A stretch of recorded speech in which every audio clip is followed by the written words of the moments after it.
जाई के ससुरवा जन हो भुलाई गईलू कवन धन पलु भई गईलू ना पियावा के पाके अपना यरावा के कैसे मुआई गईलू ना पियावा के पाके अपना यरावा के जियते मुआई गईलू ना जाई के ससुरवा जन हो भुलाई गईलू कवन धन पलु भई गईलू ना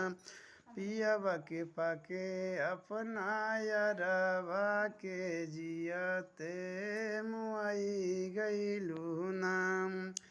फीच दिहलू कपड़ा जैसे हमरा तू प्यार के भैलू निर्दयी कैसे भूल गईलू यार के पहिले तो अपन रहलू अपन कहलू कैसे पराया भैलू ना पहिले तो अपन रहलू अपन कहलू कैसे पराया भैलू ना पियावा के पाके अपना यरावा के कैसे भुलाई गईलू ना डोली में बैठते बदल गईल बोली जहरा जिंदगिया में दिहलू तू घोली जान जान कही जनवा ले लिहलू निठुरे कसाई भैलू ना पियावा के पाके अपना यरावा के कैसे भुलाई गईलू ना कवना गलतिया के दिहलू तू साजा अबले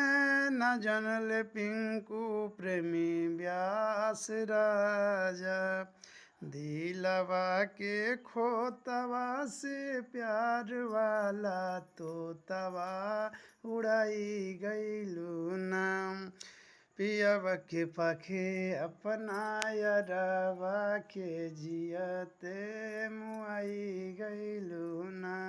पियावा के पाके अपना यरावा के जियते मुआई गईलू ना जाई के ससुरवा जन हो भुलाई गईलू कवन धन पलु भई गईलू ना पियावा के पाके अपना यरावा के जियते मुआई गईलू ना पियावा के पाके अपना यरावा के जियते मुआई गईलू ना।